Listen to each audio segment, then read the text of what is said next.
Pública 2.0 y vamos a la línea telefónica para saludar y agradecer a Hamlet García Almaguer. Justo acaba de dejar de ser diputado federal el 31 de agosto, pero continúa siendo parte del órgano de dirección del partido como consejero nacional de Morena, y desde esta trinchera pues sigue al pendiente de los temas, por ejemplo, de la reforma judicial sobre la que queremos conversar. Hamlet, ¿cómo estás? Muy buenas tardes, gracias por aceptar conversar con nosotros. Buenas tardes, Rubén Jesús, y a toda la audiencia de Cosa Pública, tus órdenes. Sí, muchas gracias. Bueno, tenemos mucho interés en conversar contigo, ya lo hemos hecho en otras ocasiones, pero en particular por este tema de que se interpusieron, me parece que son dos amparos, no sé si el término jurídico sea otro, por un par de jueces federales que supuestamente ordenaba detener el proceso legislativo. ¿Nos puedes explicar un poco en qué consisten estos recursos y qué efectos podría tener en la intención de avanzar en la reforma al Poder Judicial, Hamlet García? Sí, claro. La ocasión anterior que tuvimos la oportunidad de platicar, le comentábamos a la audiencia que un proceso de reforma constitucional tiene 24 pasos. El primero de ellos es la discusión en comisiones. De la Cámara de Origen puede ser diputados o Senado, en esta ocasión es diputados. Luego iría al Pleno y luego a Cámara de Senadores en comisiones y Pleno, y luego a las legislaturas locales, donde se necesitan por lo menos 17 votos por mayoría simple, 50+1. Y después de ahí pasa a sanción, promulgación y publicación en el Diario Oficial de la Federación. Entonces, por lo menos son estos 24 pasos.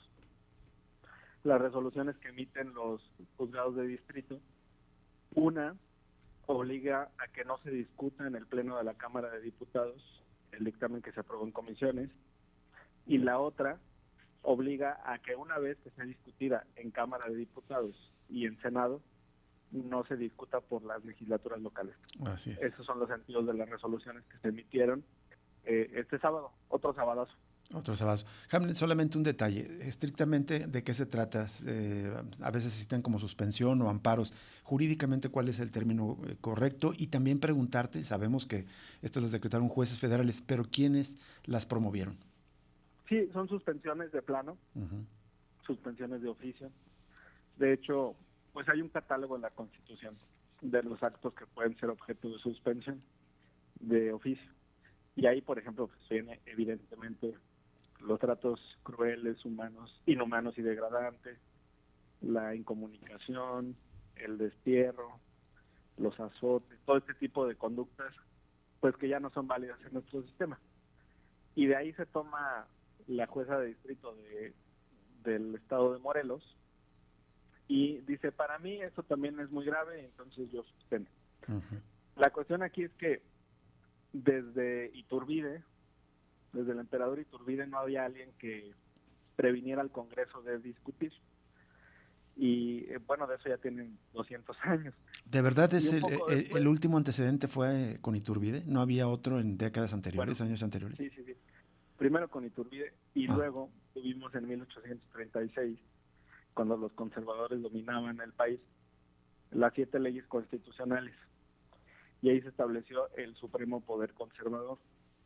Y este Supremo Poder Conservador podía anular sentencias, anular leyes, y algo muy curioso, tenía una facultad para que el Congreso no sesionara, pero incluso estaba topada, era por 2 meses.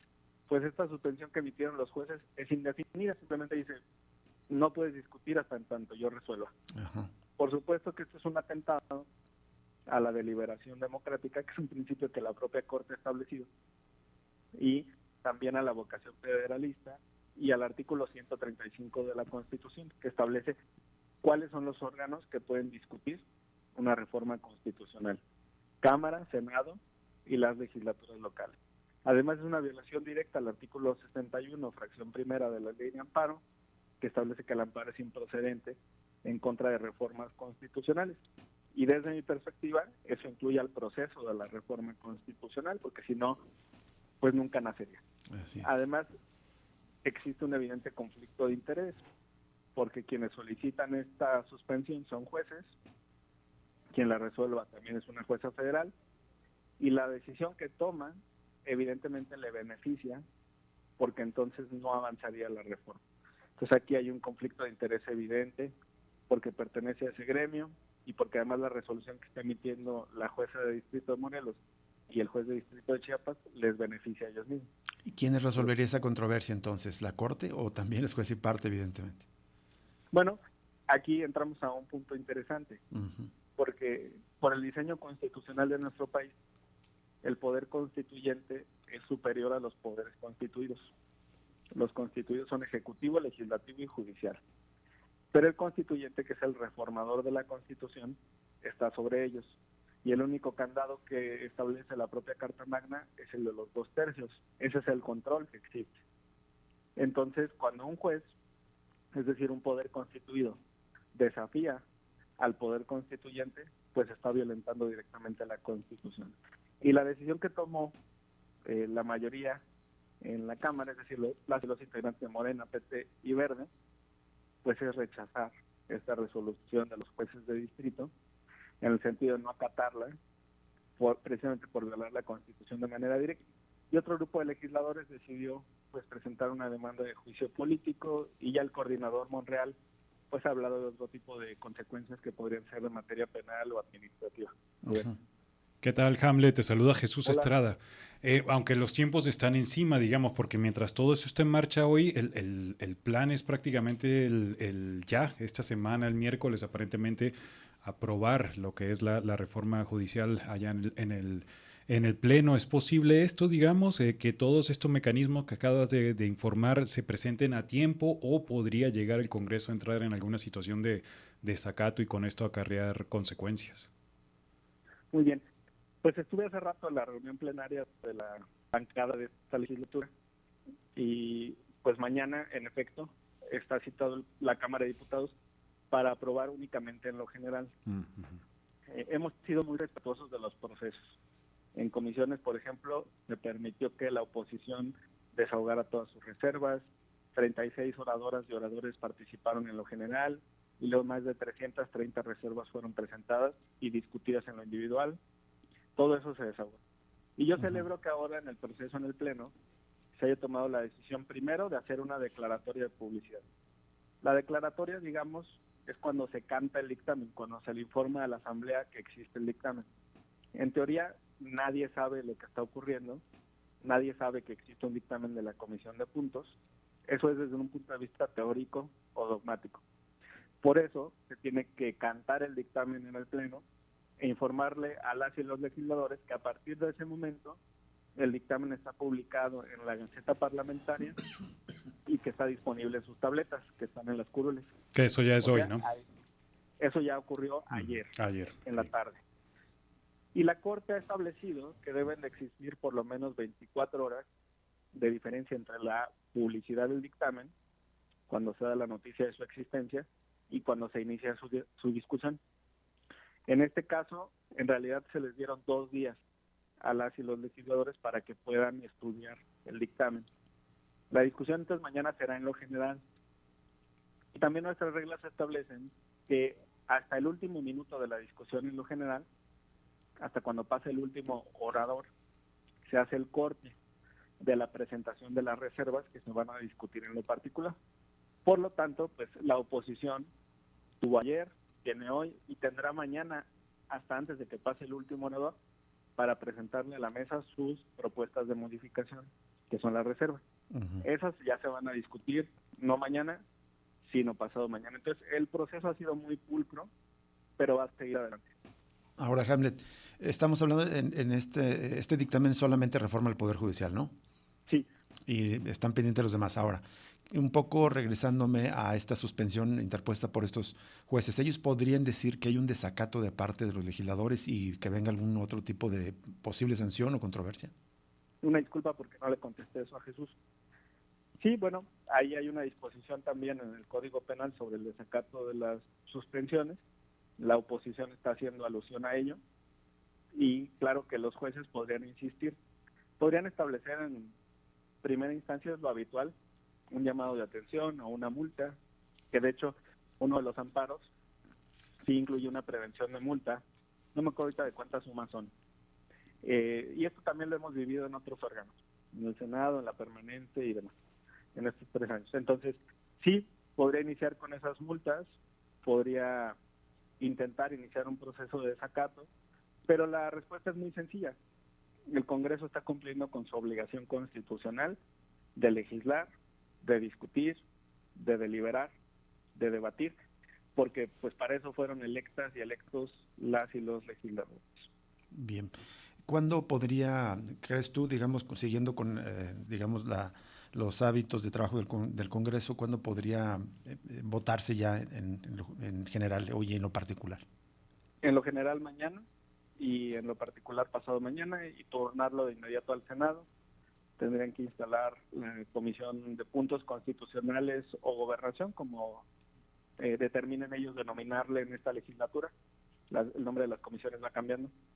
Y entonces votarlo en comisiones y luego votarlo en el Pleno. Hamlet, una de las suspensiones va dirigida sobre todo a los congresos estatales. Después de todo este trámite, al final tendrían que ser los congresos estatales los que aprueben o rechacen la propuesta, y lo que busca una de esas suspensiones es que no se discuten los congresos estatales. ¿Puede llegar Correcto. esa suspensión a tener un impacto a escala estatal? Digamos, ese podría ser como para los opositores el último punto de defensa, por decirlo así. Qué interesante, porque sí, previendo una respuesta política, yo creo que en los congresos que tienen mayoría opositora, conservadora en lo federal, van a hacer alusión a esa suspensión para no discutirlo. La suspensión es para que no se envíe a las legislaturas y entonces se inicie la discusión.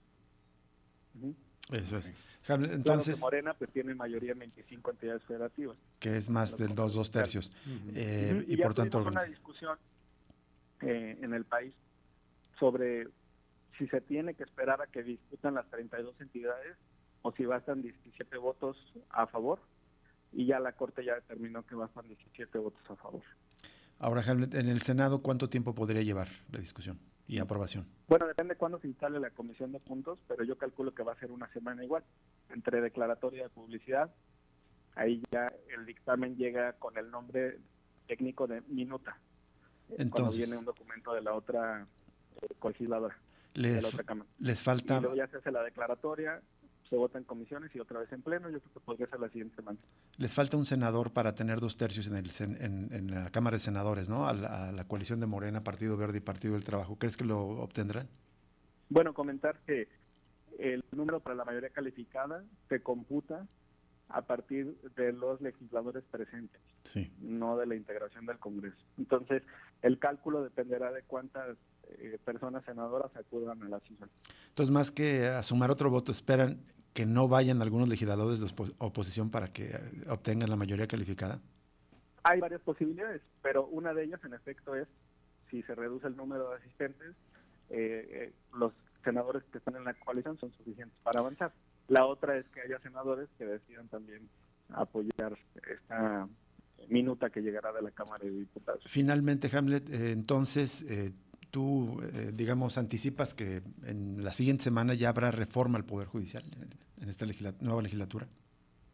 Bueno, todavía tiene que pasar por los congresos locales. O sea, Sí. Cámara sería esta semana, Senado la que viene, probablemente los congresos de los estados también se lleven una tercera semana, de tal forma que entre la tercera y cuarta semana de septiembre ya estaría la reforma. Bueno, son los procesos legislativos. Los procesos políticos, como bien sabes, se han activado de manera pues importante, no solo las quejas de la oposición, los posicionamientos de los gobiernos de Estados Unidos y Canadá a través de sus embajadas, de calificadores, de agencias calificadoras, de algunas cámaras empresariales. Ahora recientemente estudiantes de algunas facultades de Derecho de universidades especialmente privadas del país. A pesar de ello, ¿se aprobarán o no se tomarán en cuenta como estas movilizaciones, estas advertencias? Para algunos, ayer Enrique Krauss, por ejemplo, publicaba en Reforma que prácticamente que con esto se regresaría a una dictadura, que me parece una exageración, pero ¿qué opinas de todas estas críticas, cuestionamientos que están haciendo a este impulso a una reforma al Poder Judicial que está llevando a cabo Morena y partidos aliados? Sí, bueno, si Morena quisiera tomar el control del Poder Judicial Federal, sería muy sencillo. La doctora Sheinbaum, como presidenta de la República, tendrá la facultad para designar a 4 ministras y ministros de la Corte, porque hablo en términos de designación, porque conforme a las reglas actuales, ella envía una terna al Senado, si se rechaza envía otra terna, y si se rechaza, se designa directamente, que es lo que pasó recientemente con la ministra Batres. Ujú. Entonces, si esa fuera la intención, el camino más sencillo, más cómodo, directo, sería simplemente tener paciencia para sumar 4 ministros en la Corte que tuvieran un perfil ideológico favorable para Morena.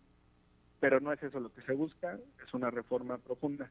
Y decir que, por ejemplo, en Estados Unidos, los jueces federales, todos, jueces de distrito, magistrados de cortes de apelaciones y ministros de la Corte, son designados con un sistema en el que el presidente de la República nomina y el Senado vota.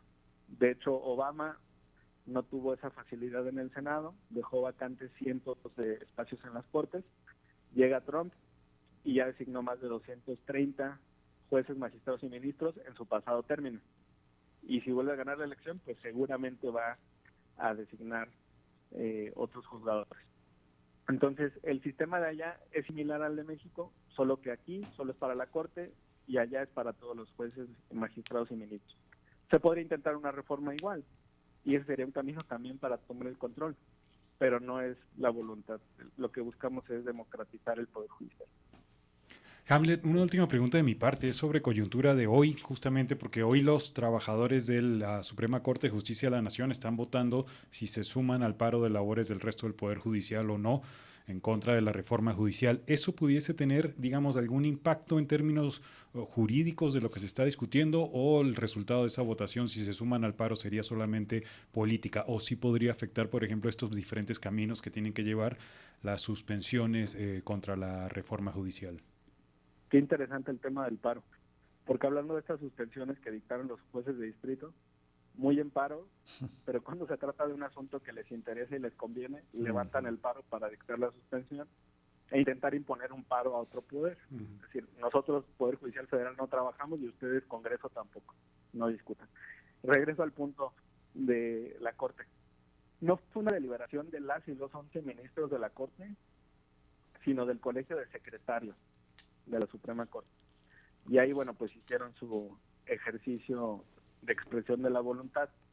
Nosotros no tenemos inconveniente en que vayan a paro, pero sí recalcamos, si no van a trabajar, es importante que dejen de cobrar.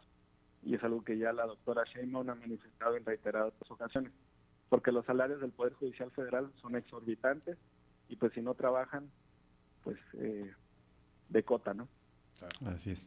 Bien, Hamlet García Almaguer, muchísimas gracias por aceptar conversar con nosotros y explicarnos estos procesos importantes, a veces complicados por, digamos, el contexto jurídico, pero por eso te agradecemos que nos expliques y nos compartas esta información. Buenas tardes, Hamlet. Como siempre, muchas gracias, Rubén Jesús, buenas tardes. Igualmente para ti, Hamlet García Almaguer, apenas acaba de dejar la diputación en la legislatura el pasado sábado, y en este momento habla como consejero nacional de Morena. Muy interesante lo que viene, no se ha acabado evidentemente, habrá posicionamientos de la oposición, pero vamos a una pausa y regresamos con otro tema importante también que ocurrió el día de ayer, el informe de Andrés Manuel López Obrador.